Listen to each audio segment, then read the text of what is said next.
Gary Stearman holding up Psalm 83, the subtitle, How Israel Becomes the Next Mideast Superpower. Bill Salas, the author who will be speaking to you for the next few minutes, has some really cogent ideas to share with you. Bill Salas, come on up. Welcome, Bill Salas. He's one of our great guests. Thank you, Gary. Well, good evening, everybody. The answer to Gary's question, yes, war is coming to Israel, but not war, but wars, plural. I'm still getting some feedback, by the way. Quite a bit, actually. There's going to be a big war with the cousins between the Israelites and their Edomite cousins, who's going to form a coalition, a confederacy of Arabs. In Psalm 83, I'll be talking about that. And then that's followed by an even bigger, more massive Middle East war in Ezekiel 38. Gog of Magog invasion, and then of course there's the Armageddon War. Now, all of these wars have at least two things in common. One is they want to attempt harm and genocide to the Jews, and two, I believe America has a significant role in all three of these wars. So those of you who are familiar with my books, you've probably seen this image inside of my books. I've coined the term for the Psalm 83 Arab countries that share common borders with Israel. You see them listed inside of this pentagon here in the shaded area by their ancient names. I call them an inner circle. And you'll see their names are superimposed, their ancient names over their modern day equivalents. You've got Edomites and Ammonites and Moabites and the Gigabites and termites and parasites are all in there. Conversely, you have an outer ring, a term I coined in Israelis on my first book, which is with Ezekiel 38 and 39. Not the inner circle, the outer ring. You can see the inner circle inside that pentagon, but the outer ring of the Gog of Magog invasion of Ezekiel 38, they're all across the boards over there, as you can see. So we'll be talking about them as well. Now, all eyes were on Ezekiel 38 and 39 in the prophetic community until Tom Horn had the foresight to publish my book, Israelistine, which deals, this was in the summer of 2008, which deals with the epic Psalm 83 Arab-Israeli war. It deals with the prelude, the event, and the aftermath. And until that time, most of the prophecy teachers were teaching that Ezekiel 38 would be the next Mideast prophetic news headline. They had generally overlooked Psalm 83, thinking it was merely just an imprecatory prayer. So presently, my new book, I have called Psalm 83 The Missing Prophecy Revealed, and this is the one that has been doing so well on Prophecy in the News. And I call it The Missing Prophecy Revealed because it was generally missed, but also because when you understand its intrinsic prophetic values, it becomes the prophetic puzzle piece that completes the end-time equation perfectly. Once you put it where it belongs, and I believe it's an imminent event we should be watching for, all the other prophecies, especially dealing with these wars in the Middle East, fall into perfect perspective. It also comes with a DVD with 3 hours of power-packed teaching, PowerPoint presentations. And so now the question is Psalm 83 or Ezekiel 38, which is the next Middle East news headline. And that's a chapter I have in both the book and the DVD. I point out in this chapter, because some people think Psalm 83 and Ezekiel 38 might be the same prophecy, that there are different participants, and I just showed you a map of an inner circle and an outer ring, so entirely different participants, different populations. I'll be unpacking that a little bit more here as I talk. But there's also different motives. The Psalm 83 countries are coming to destroy Israel, to take the pastures of God for themselves as a possession. They want to take the promised land. They want to push the Jews into the sea. They want to destroy the nation of Israel. Russia's motive is to come for great plunder and booty. Okay? And then there's different destructions. I point out in numerous prophecies that the Israeli Defense Forces exist today in fulfillment of Bible prophecy. They will be the tool that will be used to stop the final Arab concluding war of Psalm 83. Now, they're nowhere to be found in Ezekiel 38 and 39. Conversely, it's the Lord, we're told in Ezekiel 38 verses 16 through Ezekiel 39 verses 7, that stops that battle, that massive Magog invasion, divinely, with an earthquake and with fire and brimstone and hailstone. And then in the conclusion, in the aftermath, it says in Ezekiel 39:7 that I will uphold my holy name in the midst of my people Israel, and they shall not profane my name anymore, and the nation shall know I am the Lord. So we've got different things going on. Now, along these lines, recently, a dear friend of mine, Doug Hamp, who's in here with us tonight, and he's also a wonderful speaker here, he had me on his radio show, According to the Scriptures, and he and his co-host Dave Lehman asked the real tough questions that have emerged since Psalm 83 has been introduced on the scene. And so we just came out with it in a CD, and they asked me, is the psalm merely a prayer? Was the prophecy already fulfilled historically? Was it fulfilled in the wars of 1948, 1967, 1973?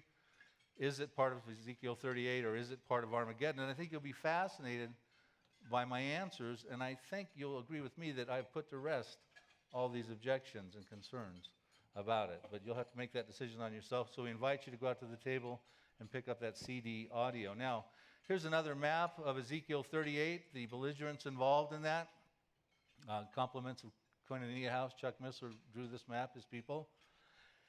And I like this map because it puts a clear picture of who's involved. You've got Magog up to the north, that would be Russia, and their southern steppes, that would be the former Soviet Union, some of the breakaway republics like Kazakhstan, Tajikistan, Nuzistan, Takistan, Afghanistan. And then you also got Turkey and Iran and Ethiopia and Libya. And these are the general consensus. You can see them listed up there of who's involved in Ezekiel 38 and 39. And I'm going to start there because I want to get into Psalm 83 and America's role in Psalm 83 because I think it has very relevant information for us in America today. Gog forms this evil plan, and it says, thus says the Lord God, on that day it shall come to pass that thoughts will arise in your mind, and you will make an evil plan. And Gog we would identify as the leader of Russia at the time. Most of us believe that would be the leader of Russia at that time. It very well could be Vladimir Putin, because we're in the latter days, and that's when this prophecy does occur. He goes on to say, you will say, I will go up to against a land of unwalled villages. I will go to a peaceful people who dwell safely, and all of them dwelling without walls and having neither bars nor gates, to take plunder and to take booty, to stretch out your hand against the waste places that are again inhabited, and against the people gathered from the nations who have acquired livestock and goods, who dwell in the midst of the land. So we get an understanding of what his evil plan is going to be. And we also, in these passages, find out the type of Israel that's going to exist at the time this evil plan of Gog's is executed. And personally, I don't think that Israel exists entirely right now. And if it doesn't, this prophecy cannot find fulfillment right now until that Israel exists. Well, let's break that down a little bit. They're going to be regathered from the nations in the latter years, brought back from persecution, from the sword, into Israel, which had long been desolate. And we could all agree, I think that is going on right now. We'll put a check mark right there. But they must be dwelling in the midst of the land that had long been desolate. And the Hebrew word is tabur, and it means in the center, smack dab in the center. And the land that Ezekiel was familiar with is measured out in Genesis 15:18. And it says it's from the river of Egypt, the Nile, to the river Euphrates, which courses through Iraq and Syria. And presently the center or the midst of that land would be Jordan. And Israel's not in possession of Jordan. Someday they will be. And if you want to find out when I believe that will be, you're going to want to come to my talk on Sunday morning at 9 o'clock when I talk about the future of Israel, Iran, and the Arab states. I believe they're going to get that land in Jordan after Psalm 83. And I'll point out the scriptures as to why. But they must also be a peaceful people dwelling securely, dwelling without walls, bars, nor gates, having gold and silver and acquired livestock and goods, wealthy nation possessing booty and great plunder. So, presently Israel is not dwelling without walls, bars, nor gates. They have a 403-mile-long wall called the partition fence that separates Palestinian terrorism from the West Bank from getting into Israel proper. So they also have checkpoints and security gates throughout Israel. They're not dwelling securely without walls, bars, nor gates. They're not dwelling securely primarily because on the right hand and on the left hand, all the surrounding peoples of the inner circle that I listed in that map earlier, Lebanon, Syria, Jordan, Iraq, Saudi Arabia, Egypt, and you throw in the terrorist populations, you see them listed up there, Hamas, Hezbollah, the Muslim Brotherhoods. They don't allow Israel to dwell securely presently. Israel's been at war with them for ever since it's become a nation, with fragile peace treaties between Egypt and Jordan and Israel at this point, which are in very much a jeopardy of being broken amidst what's going on or voided. So the Hebrew words for dwelling securely are yeshav vatach, and from biblical precedent, it's a security that is achieved militarily, and Israel will achieve security, in my estimation, militarily when the IDF executes vengeance on these Arabs that will come against them to destroy the nation of Israel in Psalm 83. And if you look 10 chapters back in Ezekiel 28, it says that judgments will be executed upon them that surround Israel, that despise Israel, and then that is when Israel will dwell securely, Yeshav Batach. So you go back 10 chapters to Ezekiel 28, and you'll find what I'm saying there. Now what's interesting, Gog's evil plan may be extremely comprehensive. What I find fascinating when you look at a map of where these individual countries are involved in Gog's war. Now Israel's going to be very wealthy. And Gog's going to form an alliance that I think is really quite strategic. They're predominantly Muslim countries that will probably be extremely upset with Israel, having won a war against the Arab Muslims in Psalm 83, because those are predominantly Muslim countries in Psalm 83.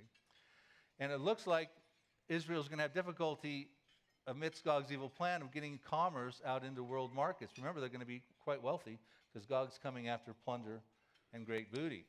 So you could see that with Iran in the coalition, they'll be able to block Israel's ability to get commerce through the Persian Gulf. Turkey will be able to stop them getting it into Europe through the northern part of the Mediterranean. Libya would be able to stop it from getting into Africa, as well as down through the Red Sea. You got Ethiopia, Sudan, and Somalia. And then trying to get it out through the Strait of Gibraltar into the Western world. You even have Algeria, Morocco, and Tunisia. So could it be possible that Gog's evil plan begins with a strategic alliance that tries to blockade Israel's ability to export commerce out into the nations of the world? But we're not only told about this group involved that's fighting in the coalition with Gog and Magog, but we also have these other participants listed. We've got Dedan and Sheba and the merchants of Tarshish and their young lions. And they're not fighting with Russia in this confederacy. They appear to be protesting Russia's ambitions to come and get that great plunder and booty. So we see that Dedan is in Saudi Arabia and Sheba is in Yemen. But who are the merchants of Tarshish and their young lions? Well, here's a little bit about what they say, and they add a little more detail to the plan that we find out from Gog of Magog. Sheba, Dedan, and the merchants of Tarshish and all their young lions will say, have you come to take plunder? Have you gathered your army to take booty, to carry away silver and gold, to take away livestock and goods, to take great plunder? Great plunder. The Hebrew word is shalal for great plunder, and it can be translated despoil. So in other words, have you come to take spoil from the spoilers? Have you come to take the despoil? Could they be referring to potential riches gained in part from the Arab spoils of war from Israel? So who are these merchants of Tarshish? You're going to find as you comb through the commentaries that there are two predominantly lines of thought of who the merchants of Tarshish are and their young lions. Some believe it's Spain would be the merchants of Tarshish, and their young lions would be like South America, maybe Central America, that kind of spawned out through the loins of Spain. And then others, and this is what I subscribe to, believe that the merchants of Tarshish would be the UK, and out from them, of course, you had young lions come, young villages, it says in some translations, would be North America. You had Canada, America, and, of course, Australia. So I'm going to give you my reasons biblically and geopolitically briefly why I think it is America. And I don't add a lot of merit to the argument that it's Spain. I'll let you do your own homework on that, but it just doesn't make any sense to me when you look at what I'm about to show you. But one thing for certain is that what we have here now is someone's wanting to conduct commerce with a very wealthy Israel. They're labeled as the merchants of Tarshish. They're not labeled as the athletes of Tarshish or the politicians of Tarshish.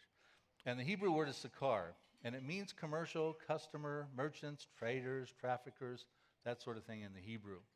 Who is this that wants to conduct commerce with Israel? So we're going to look biblically at who they are, where they are, and what they're notorious for. Well, who they are is they're one of the sons of Javan, and we find out in Genesis 10, verses 4 through 5. And Tarshish, by all these sons of Javan, were the isles of the Gentiles divided in their lands, everyone after his tongue, their families, and in their nations. The isles of the Gentiles were formed, and you're going to find Tarshish associated with the isles and several other verses in the Bible. There's a list of them there. They're in Psalms and Isaiah. And now some archaeologists believe that the ancient name of Britain was Tarshish, and that it was beyond Gibraltar. Now, the Strait of Gibraltar separates Spain from Morocco and the North African there. It's the last body of water between the Mediterranean and the Atlantic Ocean. Some people believe it was all involved in the Atlantic Ocean. And what is the UK? Well, they are oversized islands. So this is interesting. Where is Tarshish? Well, we know that when Jonah was supposed to give a message to Nineveh that they were going to be judged, he wanted to hightail it in the opposite direction.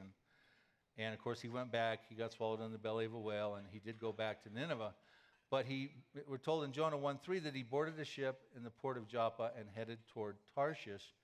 And we know that that's headed westward from another passage in Psalm 48, verse 7, that says, "Thou breakest the ships of Tarshish with an east wind." So it would be ships coming from the west that, if a harsh east wind could come, would break their trip. So that's where they are. They're to the west.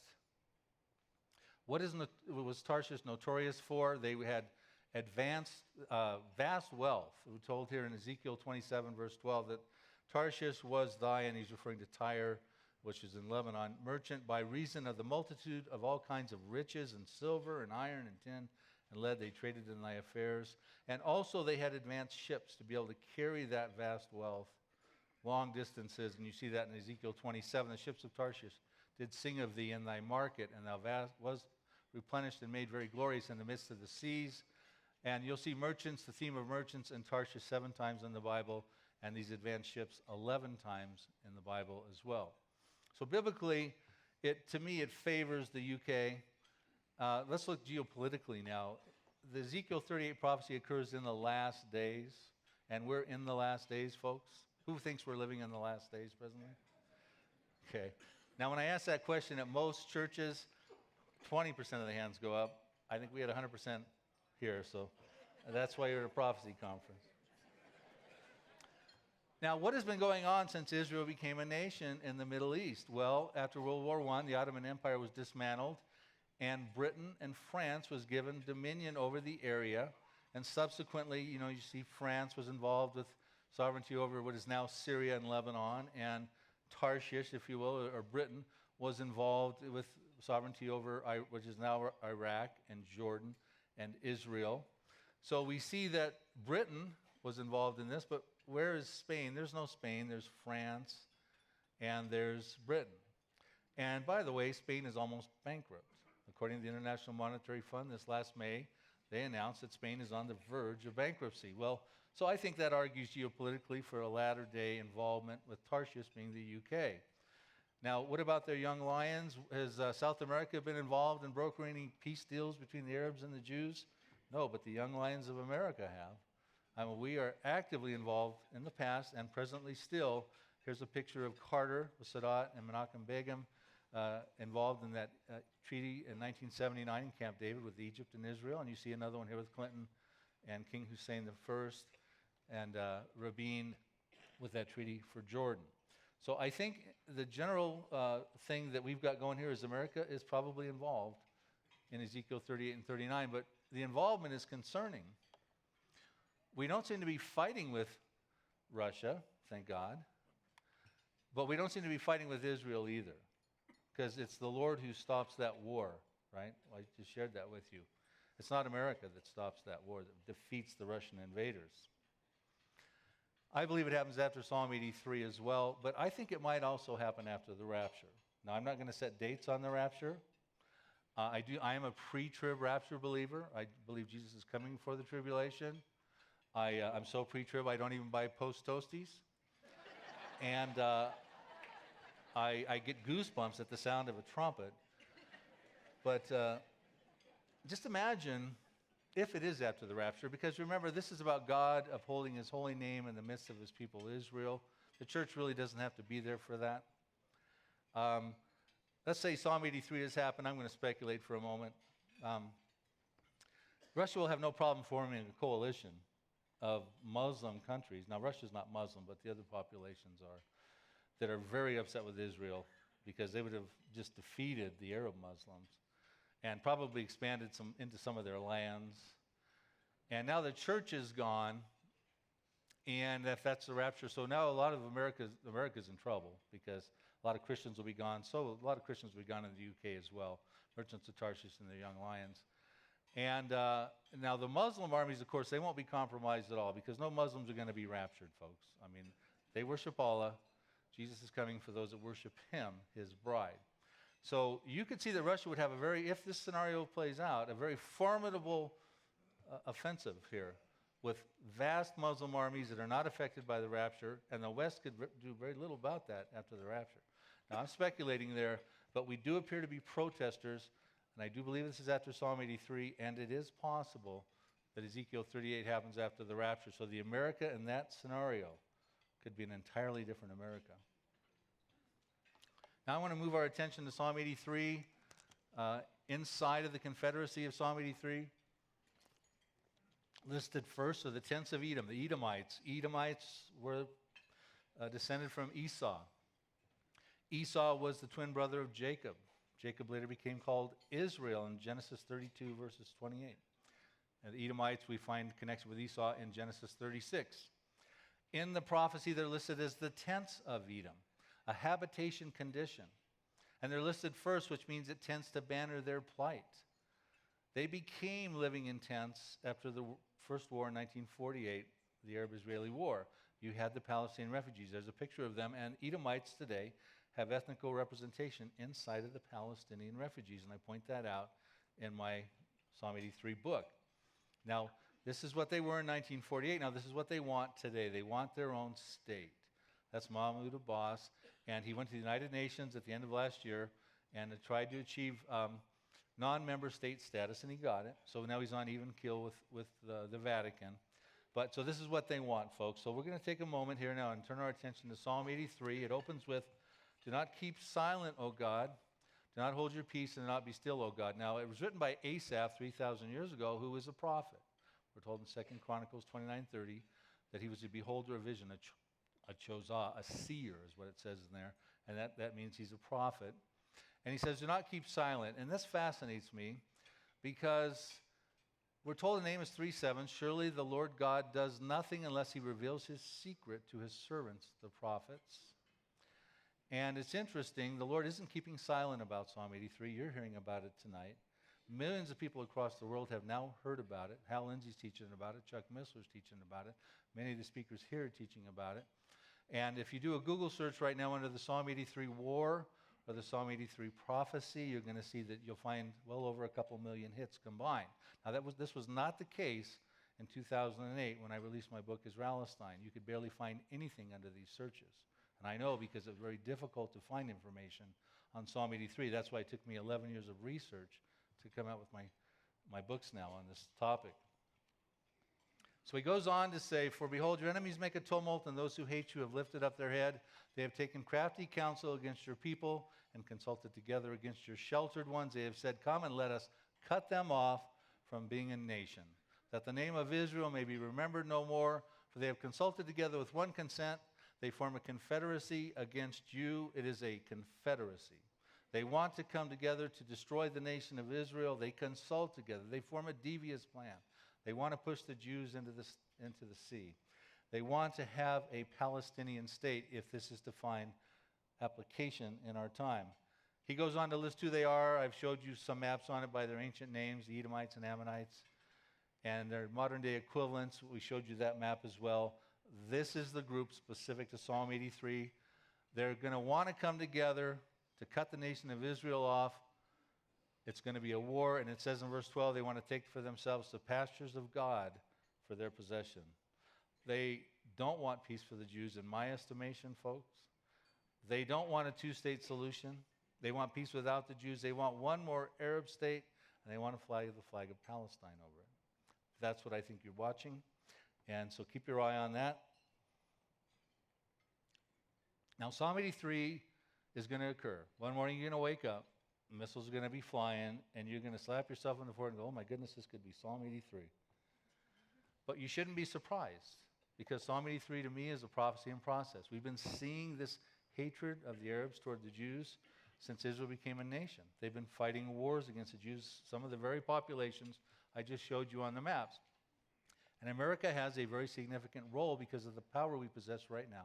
We didn't become a superpower by our granddaddy's good looks. And I'm going to share with you the reasons that God established this country and blessed it so much. And we do have an important role in Psalm 83. Now, I make the comparison about Psalm 83 being a prophecy in process to Israel.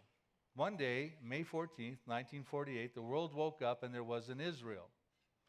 But if you were paying attention, if you were a student of Bible prophecy, you wouldn't need to be surprised by that.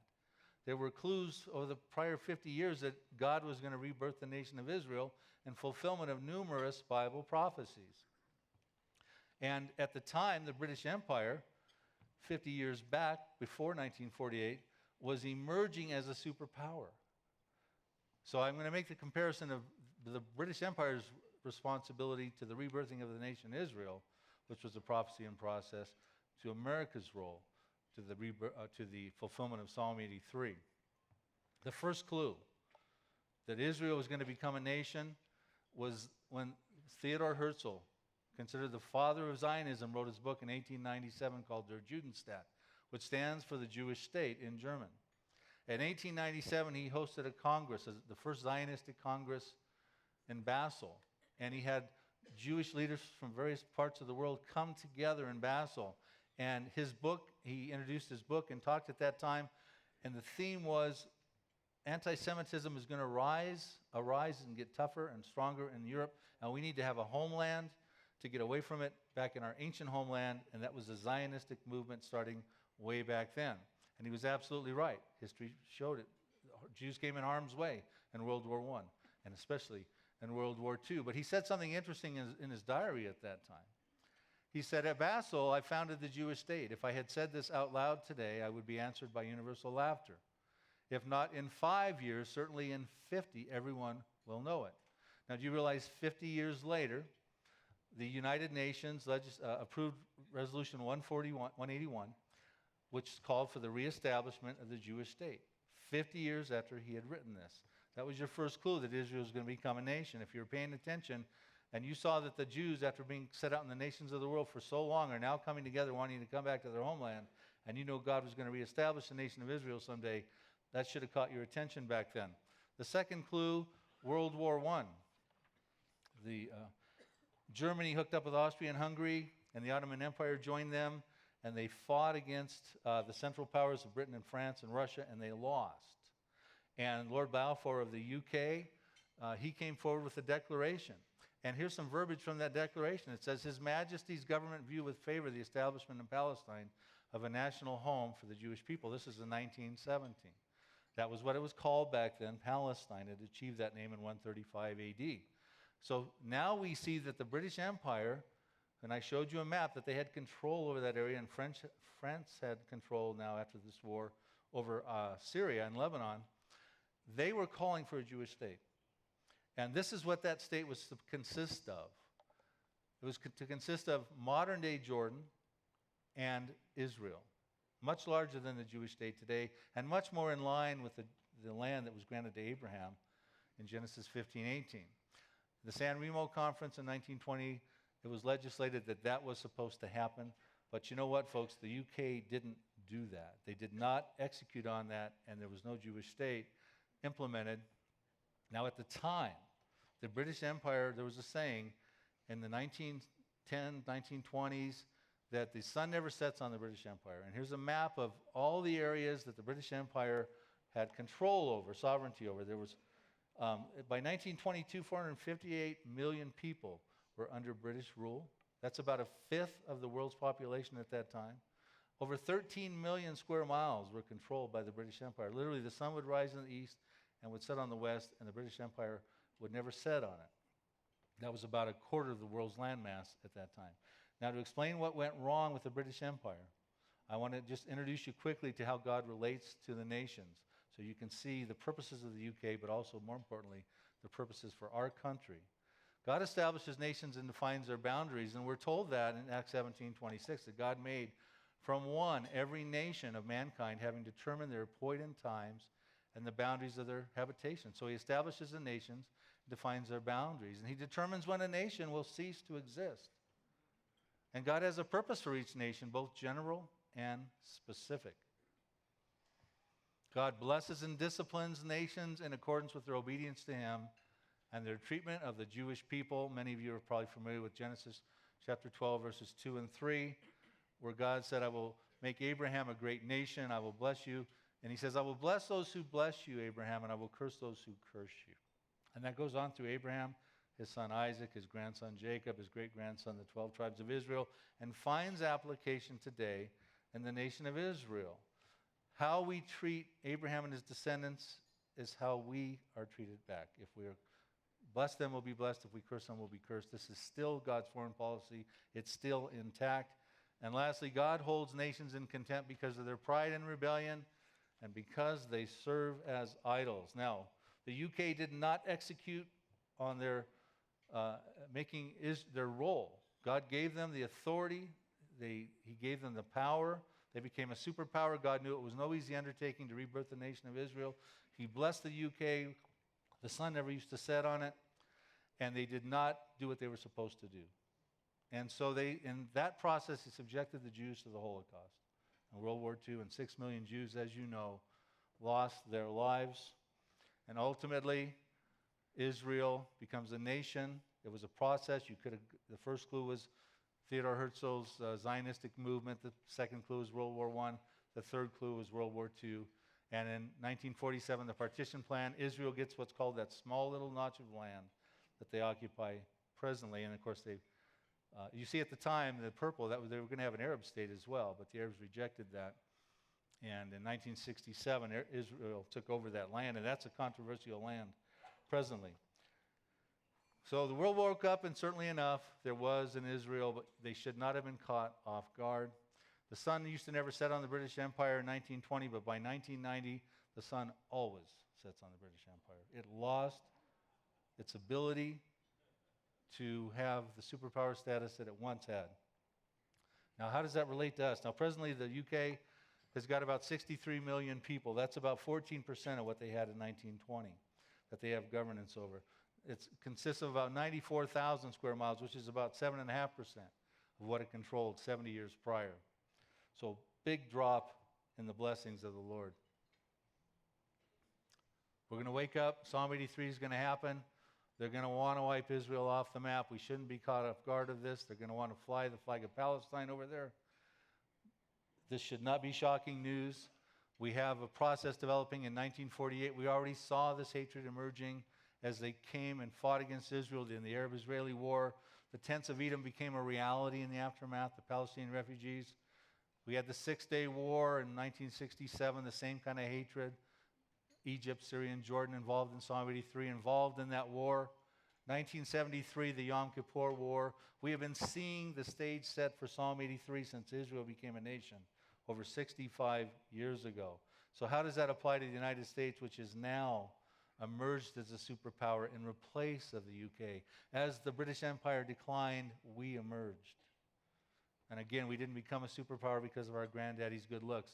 America, application to the United States. God raised up this nation with the purpose of using our great natural resources and technical ingenuity to spread the gospel all over the world. And we have, folks. We were a country founded in freedom of worship, one nation under God, endowed by our Creator. This is in our Declaration of Independence. We have sent missionaries out in the 1800s and 1900s and still do presently, and preach the gospel to the world. We were called to do that. Matter of fact, America has probably done that more than any other country since the church age. We were called to that purpose. But we were also called to be a safe haven for the Jewish people.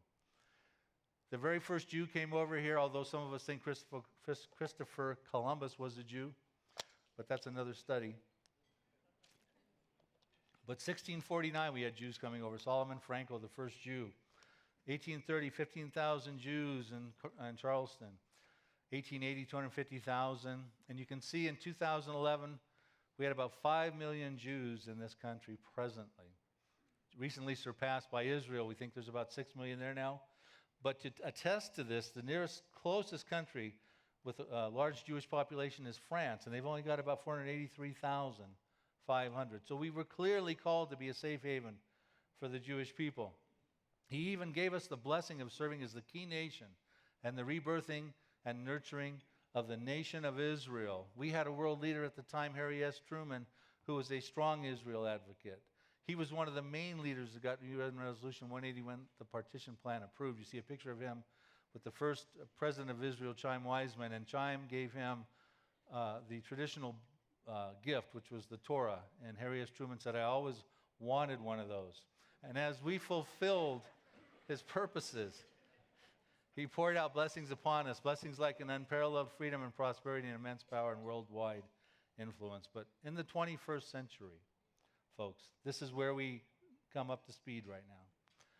Here's what we've been doing with our role as the guardian of Israel, per se. Of course, that's God is the guardian of Israel, but we've had a role to fulfill.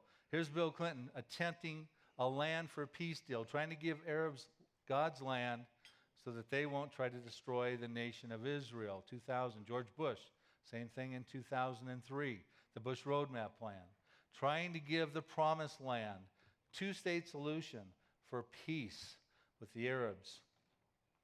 And now, even worse, the worst plan of them all, the Saudi Peace Initiative of 2002, developed by King Abdullah Aziz of Saudi Arabia, totally a pro-Arab plan. And it calls for land for peace. They want Israel to give back the land it got in 1967. They want East Jerusalem to be a capital of the Jewish state. They want millions of Palestinians that don't like Israel to come back into Israel proper. That's what this plan calls for, and our president, John Kerry, is promoting it. We are doing the Arabs' bidding of Psalm 83 so that we can help the Arabs get land, take the pastures of God for themselves as a possession, and put them in a better position to cut the nation of Israel off, that the name of Israel may be remembered no more. We are dividing God's land is what we're trying to do here, folks, and that's the very thing we're told in Joel 3:2 that God ultimately judges the nations for at the time of Armageddon. I will also gather all nations and bring them down to the valley of Jehoshaphat, and I will enter into judgment with them there on account of my people, my heritage Israel, whom they have scattered among the nations. They have also divided up my land. Now, America is involved, all nations, but it'll be America after the rapture. And an America, in my estimation, after Psalm 83 and after Ezekiel 38, not an America like we know today. But concurrently, I think God is upset with what we're doing right now, trying to give up his land that he has plans for the Jewish people. And what's been happening in the 21st century in correlation have been remedial judgments as we've been trying to cough up God's land. We've been involved in the towers were toppled on September 11th as God's hedge of protection has apparently come down and he's warning us. We've been involved in 3 Middle East wars in Afghanistan, Iraq, and Libya, and we're about to enter into a no-fly zone, perhaps in Syria, which Joint Chiefs of Staff Martin Dempsey says could cost us $1 billion a month, and the outcome is unpredictable. Could be into a fourth war. We've had natural disasters, economic upheavals. We've had our nation's costliest hurricane, Hurricane Katrina in 2005, a Category 5, followed by Hurricane Rita. We've had record-breaking tornado seasons in April of 2011, 3 days, 14 states, 241 tornadoes ravished through the Bible Belt on through the west, the east over there, causing havoc and destruction in its wake. And we find out that the worst tornado in our nation's history appeared to have happened in May in Oklahoma, just recently, of 2013. Is God trying to say something? We've had a mortgage meltdown, 2007. We've had an economic crisis in 2008. We've had the largest oil spill in our nation's history, the BP oil spill in 2010. And we have a crop of youth growing up right now that feel like they're growing up in a helpless and hopeless environment. And we're seeing them start to act out. Now, this was a crazy individual, but he went to Newtown, Connecticut, and killed first graders. And Newtown, Connecticut was dubbed as America's safest town. Terrorism is back on our shores. Has the hedge of protection come down from God? The Boston Marathon. A good friend of mine, Dr. David Reagan, many of you may know him. There's a picture of him and I. He's the founder of Lamb and Lion Ministries. He came out with a really important magazine for our time as Lamplighter Magazine. Here's a copy of it, May and June issue of this year, with Jonathan Cahn, who's going to be speaking after me here. And Jonathan Cahn wrote the best-selling book, The Harbinger, which harbingers are presaged warnings about what's going to come to this country. And the Lord had called, and David Reagan is calling him, you can see on the bottom of the slide there, an end-time prophet to America, which is a big deal for David Reagan to say that. He's very conservative. I mean, it'd be easier to achieve sainthood from the Pope to have a guy like Dr. David Reagan call a guy a prophet. Now, he writes something very interesting, and I'm going to quote it. I'm going to give you a few quotes. The trigger point of America's destruction. I believe the trigger point for our nation occurred in November 2012 when President Obama was reelected. We have ignored the prophets.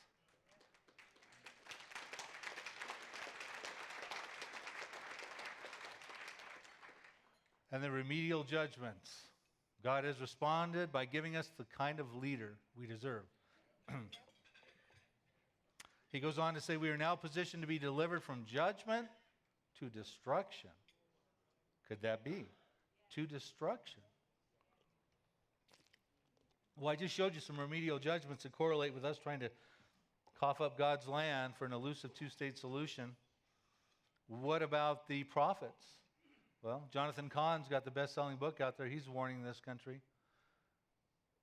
There's prophetic voices also that have been lifted up. Mark Hitchcock wrote a book not too long ago, The Late Great United States. One of the speakers here, Terry James, wrote the book American Apocalypse.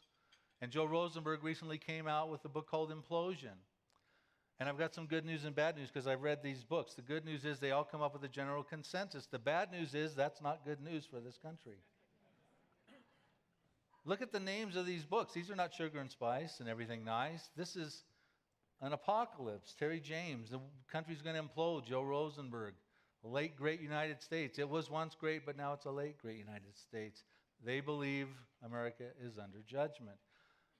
I spoke with Hal Lindsey, several of the other speakers here. We were all at the Future Congress in January of 2013, this year. And Hal came out and spoke. And he said he was disappointed when Barack Obama won the presidency, but this is what he said. He's convinced the Lord has one purpose for President Barack Obama, and that is to destroy this country. And I was sitting next to Doug Hamp when Hal threw his hand down on the side. And he said, I'm telling you that this country is gone, folks. I'm not saying that it is going, but that it's already gone. And Doug and I, our mouths dropped. We looked at each other like, wow. Because Hal Lindsey has been used by the Lord mightily, you know, with his late great United States and his TV show and things like that. Even Chuck Missler, speaking here, for the weekend with the other speakers, a friend of mine. Matter of fact, I came to know the Lord through Chuck Missler teaching a study on the book of Revelation. He teaches so well, and I said, gee, the Lord knows the end from the beginning, Chuck. That's right, Bill. Well, I'm going to accept him. He just issued a very important video, and you can catch it on his website or on YouTube, called To America with Love. And this came out in June 24th. It's on YouTube. It was posted. And one of the quotes is, the light of freedom is quickly dimming, and you, too, are now heading into the tyranny of a police state and the slavery of debt. Now, Chuck can say that, speaking in the third person, because now he lives in New Zealand. So you, too, you Americans, that sort of thing. Now, do we get the leader we deserve? Well, here's our president. He said in 2008, we are no longer only a Christian nation, but also a Jewish nation and a Buddhist nation and a Hindu nation and a nation of non-believers. He came out in December of 2010, and he repealed Don't Ask, Don't Tell in the military. Eric Holder in February of 2011 said the Obama administration cannot defend the constitutionality of DOMA, the Defense of Marriage Act, which is one man married to one woman. Barack Obama has said same-sex couples should be able to marry. And of course, the Supreme Court in June of this year struck down a key part of the Federal Defense of Marriage Act and declared that same-sex couples who are legally married deserve equal rights to the benefits under the federal law that go to all married couples. Now, Jesus said in Matthew chapter 19, verse 5, a man shall leave his father and shall be joined to his wife, and the two shall become one. That sounds like DOMA to me. And therefore, what God has put together in verse 6, let man not separate. So this is what we got. I had the opportunity, I think I was the first to write an article in the Prophecy in the News magazine as an external author. And this just came out, and this July issue right here. And Gary and Bob asked me to write about America's pro-Arab peace plan. Is it a blessing or a curse? And I articulate about all the things I've been talking about here for you tonight, and many more things that I wrote about. And I say this as I conclude that article, as one that has been intensely researching the climactic concluding Arab-Israeli war predicted over 3,000 years ago in Psalm 83. It is my opinion that America's fate now rests in the hands of the political leadership that will be in place when this Psalm prophecy finds its final fulfillment. In my estimation, the Psalm 83 war is imminent, and the Obama-Kerry team may be that political leadership. If they don't bless Israel in this epic biblical battle, then they will likely seal the coffin on this country. The sun always sets on the British Empire today because they failed to fulfill their sovereign responsibility to establish the nation of Israel. And likewise, America stands at the similar crossroads when it comes to the coming Arab-Israeli war. What will be the outcome? Will America survive because it supports Israel, or will it fail to come alongside its greatest ally in the Middle East? Stay tuned. It appears the Mideast missiles are about to fly, and the fate of America's future will soon be known. Will it be blessed, or will it be cursed? We need to be a strong shoulder of support for Israel, always to be blessed, and especially in light of what's coming with the wars of the Middle East. I'm going to conclude by telling you I had an opportunity to be on the Praise the Lord TV show with Jonathan Cahn. There's a picture of us there in April of this year. And they talked to Jonathan about his book, The Harbinger, and to me about my book, Psalm 83. And afterwards, Jonathan and I had a couple hours together in the hotel, just in my room, just talking about the days in which we live. And I guarantee you, I was so blessed. I felt like I was sitting with the Jeremiah of our time. And so I scooted to the edge of my seat, and I said to Jonathan, I said, so now that you've issued The Harbinger, it's been a bestseller, and we're all aware that this country's in serious trouble, the warnings are there, what do you think will happen to this country? And he said, well, politically and secularly, it's getting darker. They're not responding to the message. It does not look like there'll be a national revival, because without national repentance, you cannot have a national revival. He said in September 11th, it appeared that when the towers came down that there would be a national revival, but there was no national repentance. What it was defiance. We're going to bounce back, is what America said. And so he points that out in his book aptly. So, but what he did say to me is that amidst the darkness, God's light can still shine amongst his people. And I can't think of a better example of a dark country, spiritually blind, where the church has to meet underground than China.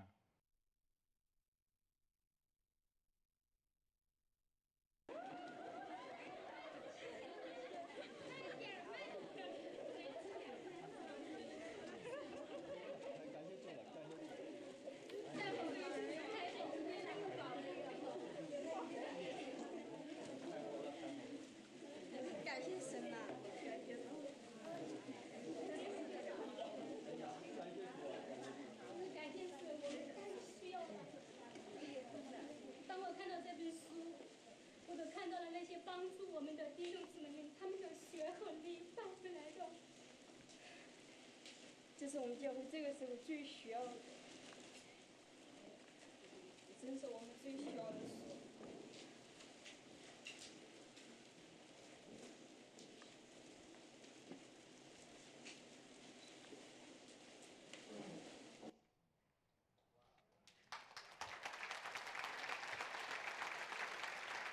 Amidst the darkness, the light can still shine among God's people. In the beginning was the Word, and the Word was with God, and the Word was God, and the same was in the beginning with God. All things were made by him, and without him was not anything made that was made. In him was life, and the life was the light of men. And the Word became flesh and dwelt among us. Now, our president may be Barack Obama, but our king is the King of Kings, the Lord of Lords.